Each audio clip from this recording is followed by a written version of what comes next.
Vamos a orar. Querido Padre que estás en los cielos, gracias por tu palabra y por tus orientaciones. Auxílianos con tu espíritu para entender tu mensaje. En el nombre de Jesús. Amén.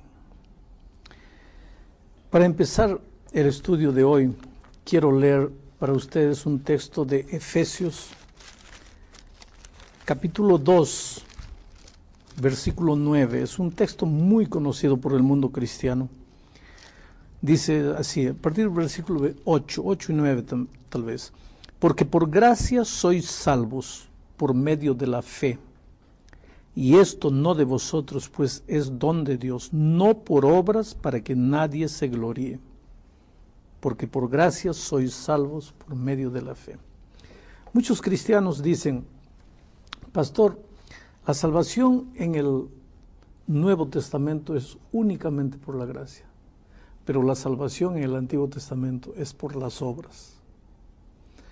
Cuando una persona dice esto, evidentemente demuestra que no conoce muy bien el Antiguo Testamento. Inclusive hay muchos cristianos sinceros, cristianos maravillosos, que leen mucho el Nuevo Testamento, pero no se preocupan de leer el Antiguo Testamento. Es como si le tuviese un poco de miedo al Antiguo Testamento. Sin embargo, el Nuevo Testamento se entiende a la luz del Antiguo Testamento.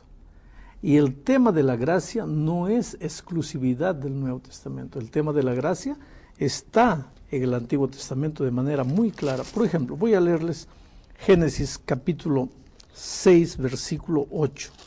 Aquí se habla de Noé, dice así: pero Noé halló gracia ante los ojos de Jehová. Noé halló gracia. La gracia ya estaba presente en la vida de Noé. Cristo no había venido todavía, Cristo no había muerto en la cruz del Calvario, pero la gracia ya estaba presente. Quiere decir que la gracia no empieza cuando Cristo viene a esta tierra. La gracia ya existía antes de la cruz. En Génesis 15, 6, algunos capítulos después, encontramos ya no a Noé, ahora encontramos a Abraham. Y mira lo que dice el versículo 6. Y creyó Abraham a Jehová y le fue contado por justicia. Aquí se está hablando de justificación por la fe. Abraham fue justificado por haber creído en Jehová, por la fe, no por las obras. Abraham no hizo ninguna buena obra para ser justificado, fue justificado por la fe. Pero ahora vamos a otro texto, Salmo 6, versículo 4, dice así: vuélvete, oh Jehová, libra mi alma, sálvame por tu gracia. Algunas otras versiones dicen, sálvame por tu misericordia, sálvame por tu gracia. Quiere decir que David tenía bien claro en su mente que la salvación era únicamente por la gracia de Cristo, no por obras. Cuando alguien dice así, la salvación en el Antiguo Testamento era por las obras y ahora en el Nuevo Testamento era por la gracia, no sabe lo que está diciendo, porque la salvación siempre fue por la gracia. Inclusive en el libro de Apocalipsis 14, cuando se levanta el ángel para predicar el último mensaje al mundo, el versículo 6 dice así, Apocalipsis 14, 6, vi volar por en medio del cielo a otro ángel que tenía el evangelio eterno para predicarlo a los moradores de la tierra. El evangelio eterno. Si el evangelio era eterno, entonces el evangelio no empezó en la cruz del Calvario, no empezó con Jesús, porque una cosa eterna no tiene ni principio ni fin. La gracia no empezó en la cruz, la gracia ya existía en el Antiguo Testamento. Inclusive, mira, cuando Adán y Eva cometieron el pecado y se escondieron de Dios, estaban desnudos, tuvieron miedo de Dios, vino Dios. Y para resolver el problema de pecado, el problema de la desnudez del hombre, un cordero fue sacrificado. Su sangre mojó la tierra y esa sangre del cordero era símbolo de la sangre del Cordero de Dios que un día moriría en la cruz del Calvario. O sea, el mensaje que Dios les estaba dando de manera práctica con la muerte de ese Cordero, Adán y Eva, era: hijos, vuestra salvación depende únicamente de la sangre del Cordero, es por gracia. Por otro lado, hay gente que dice, pero Israel se salvaba por la obediencia de la ley, Israel se salvaba por las obras. No es verdad. Todos los días Israel sacrificaba un corderito, y cuando sacrificaba el corderito y la sangre se derramaba, Israel estaba pensando, somos salvos únicamente por la sangre del Cordero. Naturalmente esto era un símbolo. Un día, más adelante, el Cordero de Dios que quita el pecado del mundo vendría y moriría en la cruz del Calvario. Por lo tanto, la salvación no es un patrimonio del Nuevo Testamento.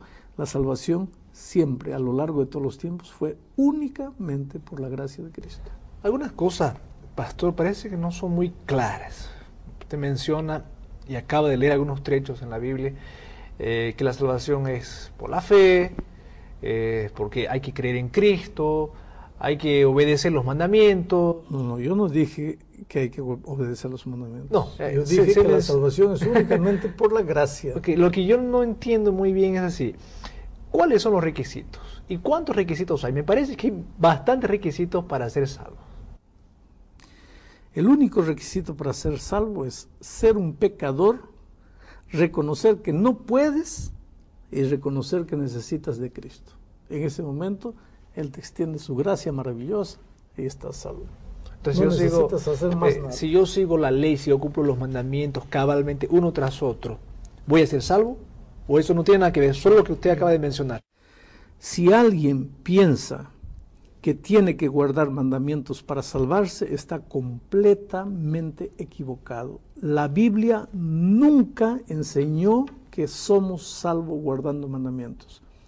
Tú puedes cumplir lo que quieras, tú puedes seguir las normas que quieras, tú puedes guardar todos los mandamientos, eso no te gana un punto, yo diría ni la milésima parte de un punto para tu salvación.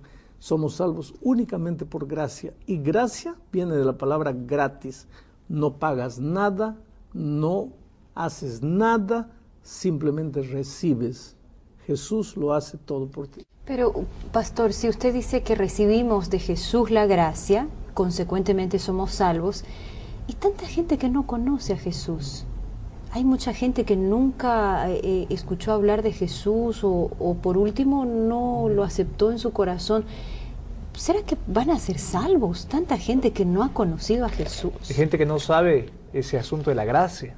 Y que no ha escuchado del amor de Dios. ¿Será que van a ser salvos? Mira, aquí en Zacarías capítulo 13, versículo 6, el profeta nos lleva ya a la reunión de Cristo con todos los redimidos.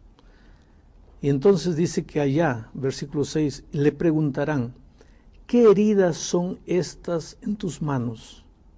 Y él les responderá, con ellas fui herido en casa de mis amigos.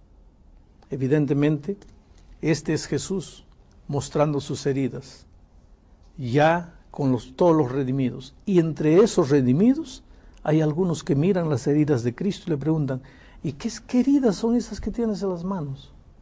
Y Jesús les dice, con estas heridas fue herido por mis amigos ahí en la tierra.